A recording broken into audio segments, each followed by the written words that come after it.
안녕하세요. 안녕하세요. 안녕하세요. 저희는 2부에서도 프리즘오브의 유진선 대표님과 함께하고 있습니다. 맞습니다. 저희 1부 지나오는 동안 혹시 대표님 어떠셨는지 여쭤봐도 될까요? 제가 제대로 말한 건지 지금 기억도 잘 안 나는데 편집의 힘으로 잘 살려주실 수 있을까요? 그럼요. 열심히 해보겠습니다. 네. 그러면 진선 대표님께서 2부 주제 한 번 더 읽어주실 수 있을까요? 네. 2부의 주제는 영화 속에서 읽는 책입니다. 맞습니다. 네. 사실 저희가 프리즘 오브에 한해서 이 주제를 골라보았는데 저희도 고르고 나서 생각보다 많이 없네. 네. 저는 그래서 결국 영화에 안 나오는 책 가져왔습니다. 제가 아마 영화 속에 나오는 책을 저만 가지고 온 것 같아요. 그런가요? 저부터 먼저 소개해드릴게요. 네. 저는 루카 구아다니노 감독의 Call Me By Your Name이라는 영화와 영화의 원작 소설인 안드레 에치먼 작가의 그의 여름 손님에서 중요한 소재로 언급이 되는 책을 가지고 왔어요. 네. 그래서 혹시 Call Me By Your Name 영화 다 보셨나요? 저는 아직 못 봤습니다. 저도요. 두 분 다 아직 못 보셨군요. 네. 꼭 한 번씩 보시길 너무 추천드리는 게 되게 잔잔한데 그 속에 팽팽한 긴장감이 정말 매력적인 영화라. 그래서 마르그리트 드 나비르 작가가 짓고 이다희 번역가님이 옮기신 헵타메론 10번째 이야기라는 프레임 퍼 페이지 출판사에서 나온 책이에요. 네. 크래커스북 31화에 나오셨던 딴지의 세상의 오세범 작가님의 출판사 책이기도 하죠. 네. 그래서 이 책의 91페이지를 보면은 북칼럼니스트인 이다혜 작가님의 해설 그리고 당신의 내 고백을 받을 준비가 됐나요를 같이 싣고 있는데요. 그 해설의 초반에 이 책이 영화 속 어디에 등장을 하는지 장면을 같이 넣어두셨더라고요. 그래서 중략해서 조금만 읽어드릴게요. 네. 이탈리아의 여름, 잘 가꿔진 정원에 폭우가 쏟아진다. 중년의 아버지와 10대 아들 엘리오는 소파에 기대 앉아 있는데 피아노 옆에 문으로 어머니가 들어선다. 여보, 혹시 내 헵타메론 봤어? 부자가 앉은 소파에 합류한다. 젊고 잘생긴 기사가 공주와 깊이 사랑에 빠졌다.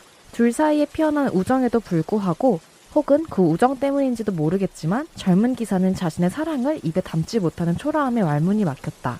그러던 어느 날 기사는 공주에게 단도직입적으로 물었다. 말하는 게 나을까요? 죽는 게 나을까요? 그녀의 시선은 아들을 향해 있다. 아들은 그녀를 올려다본다. 저는 그런 질문할 용기가 없을 것 같아요. 침묵을 지키던 아버지가 나직한 목소리로 대꾸했다. 아닐걸, 엘리오? 언제든 우리한테 얘기해도 된다는 거 알지? 라는 영화 속 장면이에요. 사실 이 부분만 얘기를 드리면 두루뭉술하게 느껴지실 수 있는데 책의 줄거리는 대략 이렇습니다. 카탈루냐 총독의 수하에는 여러 고귀한 가문의 자제들이 있었는데 그중 18 혹은 19의 나이에 아마두르라는 청년이 나와요. 네. 우연히 아란다 백작 부인의 12살에 지나지 않았던 딸 플로리다의 미모와 기품을 보고 한눈에 반하게 됩니다. 이후 아마두르는 플로리다가 아직 어려서 어떤 사랑의 대화도 이해할 수 없는 나이라고 생각을 하고 플로리다 곁에 자주 머물면서 노력하기 위해 플로리다의 가장 친한 친구인 아반투라다와 결혼을 해요. 근데 플로리다는 가까운 오랍이라고 생각을 하는 우정에 가까운 사랑이었고 아마두르는 플로리다에게 굉장히 사랑의 감정을 느끼고 있었죠. 이후에 많은 일들이 생기고 부인 아반투라다가 죽게 되면서 플로리다에 대한 자신의 모든 것을 정신과 육체로 보상을 받고자 플로리다의 명예를 시험하면서 극간의 상황까지 몰고 가게 됩니다. 제가 오늘 가지고 온 이 헵타메론 10번째 이야기 책은 72편의 단편이 담겨있는 헵타메론 중 10번째 이야기만을 엮은 거예요. 그래서 네. 국내에서는 번역이 된 적이 없고요. 16세기에 처음 출간된 500년 전 단편 소설이라고 생각을 하시면 됩니다. 프랑스어로는 로맨스를 로망스라고 하거든요. 근데 그 로망스가 주로 이루어질 수 없는 귀족과의 사랑 이야기를 뜻했어요. 네네네. 그렇기 맞아요. 때문에 사랑을 숨기기 위해서 자신의 마음을 철저히 우정으로 빙자한 아마두르와 우정인 줄 알고 그에 대한 신념을 지키고 있던 플로리다는 돌변한 아마두르의 행동과 표현에 짐짓 놀라지만 계속해서 저항을 하고 자신을 원하지 않는다고 계속해서 이야기를 하게 됩니다. 그래서 Call Me By Your Name에 같이 비교를 해서 영화까지 보시면 조금 더 이해하시는데 도움이 되시지 않을까 생각이 들어요. 이 책을 구입하면은 일러스트 엽서가 있어요. 네. 손은경 작가님의 영화 속 장면 일러스트가 담겨있는 일러스트 엽서인데 오세범 작가님께서 얘기를 해주시길 책의 내용이 영화를 본 사람들이 봤을 때는 굉장히 비극적이라서 생각보다 어둡게 비춰질 수 있다고 생각을 하셨대요. 그래가지고 책을 처음 접하시는 분들을 위해서 그러한 것들을 좀 환기시키고자 따뜻한 일러스트를 같이 넣었다고 하는 일화를 듣기도 했습니다. 어. 근데 저는 굉장히 중요한 역할을 하고 있다고 생각이 들었어요. 네. 이제 주인공 엘리오가 조금씩 자신의 마음에 대해서 숨길까 말까 그리고 어떻게 표현을 해야 될까 하는 그런 감정에서 비롯된다고 생각하시면 될 것 같아요. 네, 그러면 저는 여기까지 책 소개를 하도록 하고 글지마 작가님 책 소개 부탁드릴까요? 네. 저는 영화 속에서 읽는 책으로 내 심장을 쏴라 정유정 작가님의 책을 가져왔는데요. 네. 저도 작가님과 대표님이 고민하신 것처럼 영화 속에 나온 책이 뭐가 있지? 그래도 나름 영화로 리메이크된 작품이라 네. 좀 의의가 있지 않을까.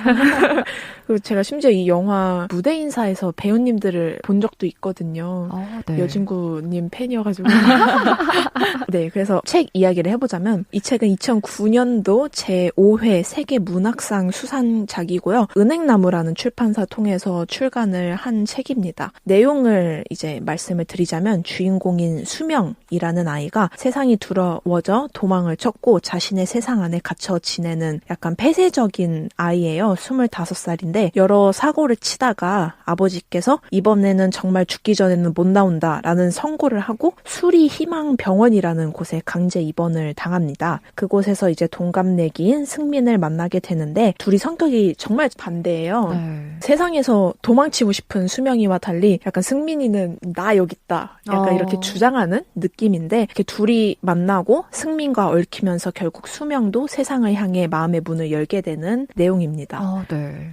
들어보면 그냥 20대 청춘의 정신병동 탈출기? 요약하자면 이렇게 될 수 있을 것 같은데 저는 처음부터 빠졌어요. 너무 재미있고 이제 서사도 빠르고 그래서 후루룩 읽은 편인데 작가님이 원래 간호사셨다고 해요. 네. 그래서 이 책도 이제 선배님 통해서 간동병원에 들어가서 그 이야기를 바탕으로 쓰게 된 이야기인데 일을 하면서 겪은 분위기가 여기 고스란히 담겨져 있다고 생각한 게 나중에 작가의 말에서 쓰신 내용을 보니까 이 소설은 내게 언젠가는 어떻게든 써야 할 빚이었다. 라고 시작을 하는데 광주 인근의 폐쇄병동에서 일할 때 그쪽 사람들이 당혹스러울 정도로 환대를 해줬대요. 어떤 분이 자신은 버킹엄 궁전의 공주라고 주장하신 분이 계셨는데 환자분 중에 네. 이분을 자신의 엄마라고 부르면서 자기가 결국 여왕이 되는 경험도 하였고 그리고 그렇게 여왕 신분에서 이제 평민으로 돌아오는 그러니까 결국 그 병원을 그만두게 되신 거겠죠. 그때 그 사람들이 다 같이 춤을 추면서 이별식을 했던 거를 잊지 못했고 당신들 덕분에 그 여름을 난 아직도 잊지 못한다라는 얘기를 써주셨더라고요. 그러니까 저도 이 책을 읽을 때 한 22, 3살쯤이었는데 승민이가 정말 불같은 아이? 폐쇄병동에서도 그렇고 심지어 핏줄이 섞인 사람들한테도 핍박을 받고 그런 상황에서도 나는 다시 한번 비행을 하기 위해서 이제 날아가려고 하는 그 모습이 되게 인상적이었는데 수명이가 승민이한테 물어요. 너는 한 번 더 그 비행을 하고 위에서 병동을 탈출할 정도로 그렇게 좋냐? 그게 너의 인생에 그렇게 큰 의미이냐? 라는 질문에서 이 아이가 되게 큰 대답을 해준다고 느낀 게 이 부분입니다. 난 잘 모르겠다. 너로 존재하는 순간이 남은 인생과 맞바꿀 만큼 대단한 건지? 라고 묻자 넌 인생을 뭐라고 생각하는데? 삶은? 죽음은? 그리고 나레이션이 나와요. 심하다는 생각이 들었다. 목숨을 아끼라는 충고 한 번 했다고 해서 인류가 수천 년을 고민해온 거창한 두통거리를 해답을 요구하다니 그것도 한 번에 3개씩이나. 난 순간과 인생을 맞바꾸려는 게 아니야. 내 시간 속에 나로 존재하는 것. 그게 나한테는 삶이야. 나는 살고 싶어. 살고 싶어서 죽는 게 무서워서 살려고 애쓰고 있어. 그뿐이야.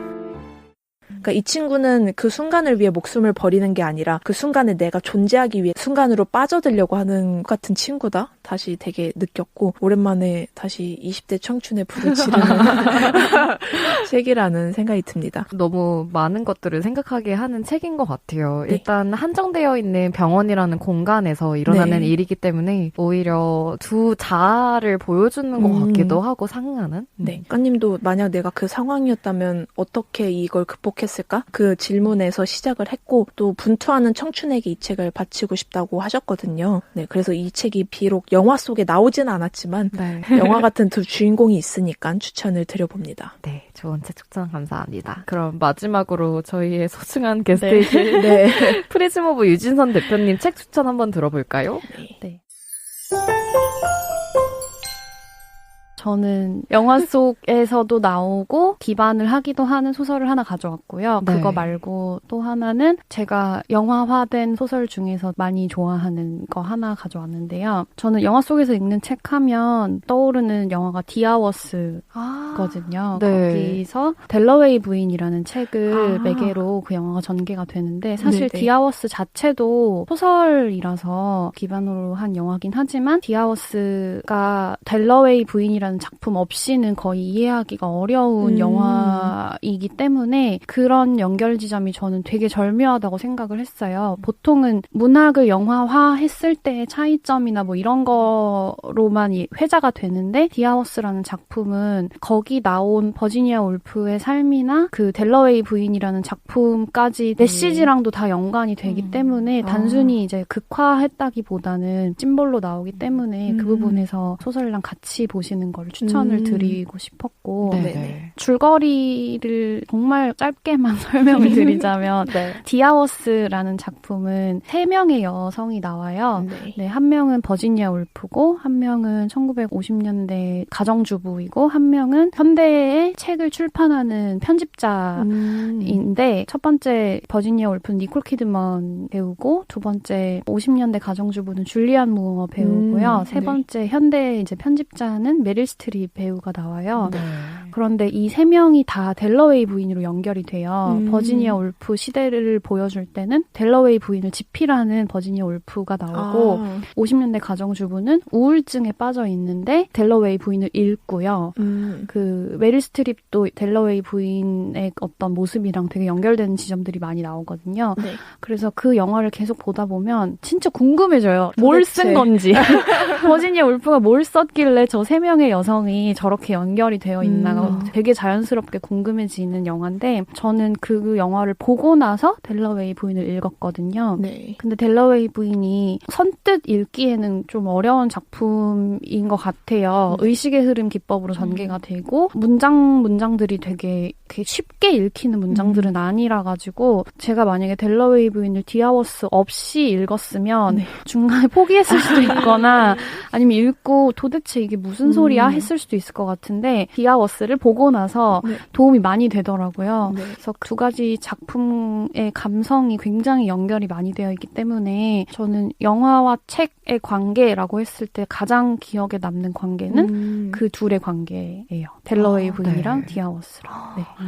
저는 델러웨이 부인은 알았어도 그 영화는 알지 못했거든요. 네네. 그래서 기회 되면 같이 읽으면 좋을 것 같아요. 소설 안에 배치된 어떤 캐릭터가 영화 속에 조금씩 녹아 들어가기도 하고 이 3명의 여성이 교차되면서 우리가 이 영화만으로도 이 소설의 작가까지 끌어들이는 거잖아요. 델러웨이 부인을 쓴 버지니아 울프를 다시 영화 속에서 끌어들여서 이 모든 걸 다 연결되게끔 만드는 게 저는 절묘하다고 생각을 해서 굉장히 애정하는 영화와 책입니다. 네. 되게 새로울 것 같아요. 네. 되게 니콜 키드먼이 연기하는 버지니아 울프는 좀 상상이 안 돼서 코 분장을 따로 하고 찍었더라고요. 진짜요? 네. 근데 제가 델러웨이 부인을 읽으라고 말씀을 안 드려도 아마 디아워스를 보시면 너무 궁금해서 읽게 되나요? 읽게 될 것 같아요. 우리가 더 리더 영화 보면 그 레이디 윗 더 덕이라는 책을 계속 읽어주잖아요. 그 영화 보고 나면 안톤 체호프 책을 계속 이게 뭔 내용이길래 계속 저 소설 가지고 그러는 거야 이러는 것처럼 그 결국 헵타메론도 영화 보고 나서 헵타메론을 읽고 싶어져서 다들 이제 그렇게 되는 거잖아요. 그런 것처럼 영화 속에 어떤 책이 등장했을 때 굉장히 읽고 싶어지는 효과가 있는 것 같아요. 네, 너무 좋은 것 같아요. 우와, 벌써 저는 왜 애정이 생겼죠? 맞아요. 버지니아 울프를 좋아해서 그러나 봐요. 그럴 수 있습니다. 아무래도 영화를 많이 보시고 고민을 많이 하시는 분이 추천해주는 책과 영화라는 생각이 되게 들었던 것 같아요. 맞아요. 네. 감사합니다. 감사합니다. 그거랑 또 준비하신 책 두 권 더 있으시다고 또 하셨죠? 하나는 제가 되게 슬럼프에 빠졌을 때 도움을 많이 받았던 책이에요. 사실 비행기에서 영화를 처음 본 건데 이게 한국에 정식 개봉이 안 된 영화라서 보시기 좀 어려울 수도 있어요. 근데 불꽃이라는 일본 영화거든요. 원제로는 히바나 샤바나라는 작품인데 비행기에서 보고 진짜 시간 때우려고 틀었다가 끝날 때 엉엉 울면서 장거리 비행 중에 혼자서 막 울고 돌아오는 비행기에서 또 봤어요. 그거를. 한국에서 못 볼 것 같아서 그 보고 나서 한국 와서 원작 소설을 구해서 읽었거든요. 근데 원작 소설이 훨씬 좋더라고요. 그러니까 영화도 물론 좋았는데 소설이 나타내는 감성이 되게 좋았고 제 줄거리가 무명 개그맨들의 삶을 나타내는 소설이에요. 소설가 자체도 본인이 되게 성공한 코미디언이 쓴 작품이거든요. 일본 방송계에서 유명한 코미디언이 쓴 작품인데 무명 코미디언인 도쿠나가가 선배 코미디언 카미야라는 사람을 만나면서 이제 펼쳐지는 얘기인데 카미야도 무명이에요. 그러니까 무명이 무명을 선배로 삼아서 진행되는 얘기예요. 그래서 독자 입장에서 카미야가 방송을 데뷔한대 이런 에피소드가 나오면 이제야 소설이 뭐가 풀리려나 보다. 뭔가 성공의 신화를 보고 뭐 좌절도 겪고 그럴래나 보다 하지만 별로 잘 풀리는 게 없어요. 계속 그냥 그런 무명으로 지내고 그런 과정에서 재능이라는 게 뭔가 이게 생계를 유지해주지 않을 만큼의 재능은 뭔가 그러면 생계를 유지하는 만큼의 재능은 또 어디서 꼽히는 것인지 그리고 도쿠나가는 굉장히 열정적이지만 고민이 많은 친구인데 그 선배 코미디언 카미야는 정말 코미디만을 생각하는 사람이에요. 그냥 자기 일상이 코미디고 앞뒤 생각하지 않고 개그만을 고민을 하는 약간은 좀 미친 사람처럼 나오는데 그런 모습을 이제 도쿠나가가 독자와 함께 바라보는 거죠. 도쿠나가가 좀 더 노멀한 캐릭터로 나오다 보니까 근데 그 둘의 케미스트리가 나오는데 거기서 꿈을 포기를 할 거냐 하지 않을 거냐라는 대화를 굉장히 자주 해요. 그 소설 안에서. 그런 걸 보면서 창작할 때 무언가를 동력 삼아서 이걸 진행을 해야 되나, 멈추지 않아야만 하나, 이 사람들은 어디서 멈췄나, 뭐 이런 것들을 볼 수 있었던 소설이었고, 그게 영화화 됐을 때에도 되게 폭발적으로 보여지는 감정적인 장면들이 있었거든요. 그래서 그걸 보면서 포기하지 말아야지 했다가 아니야 포기해야 되나 다시 포기하지 말아야지 했다가 그렇게 됐던 소설입니다. 네. 계속 왔다 갔다 할 수밖에 없을 것 같아요. 네. 이 소설이 일본의 이상문학상 같은 아쿠타가와 상이 있는데 그 상을 받은 소설이거든요. 그래서 이게 신뢰도가 있다 생각하고 읽었는데 너무 좋았습니다. 근데 이 소설이 되게 묘한 게 주인공은 코미디를 그만두는데 읽는 나는 꿈을 찾아갈 힘이 생겨요. 읽고 나면. 네.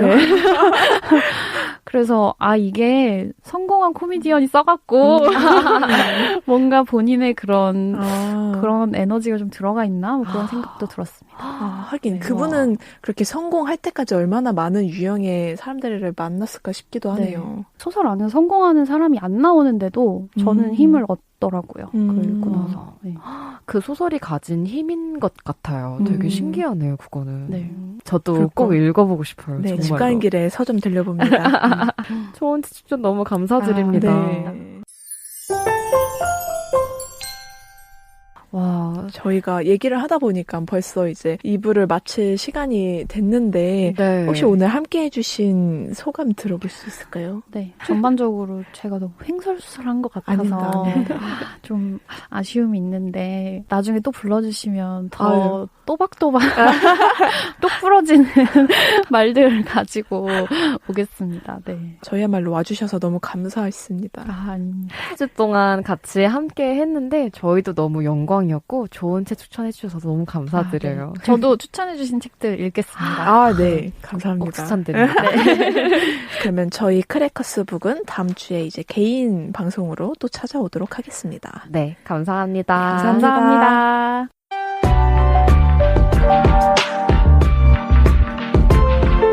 영화 속에 나오는 책이 원작인 영화들. 우리 주변에는 서로 밀접한 관계를 갖고 표현되는 다양한 책과 영화들이 있죠.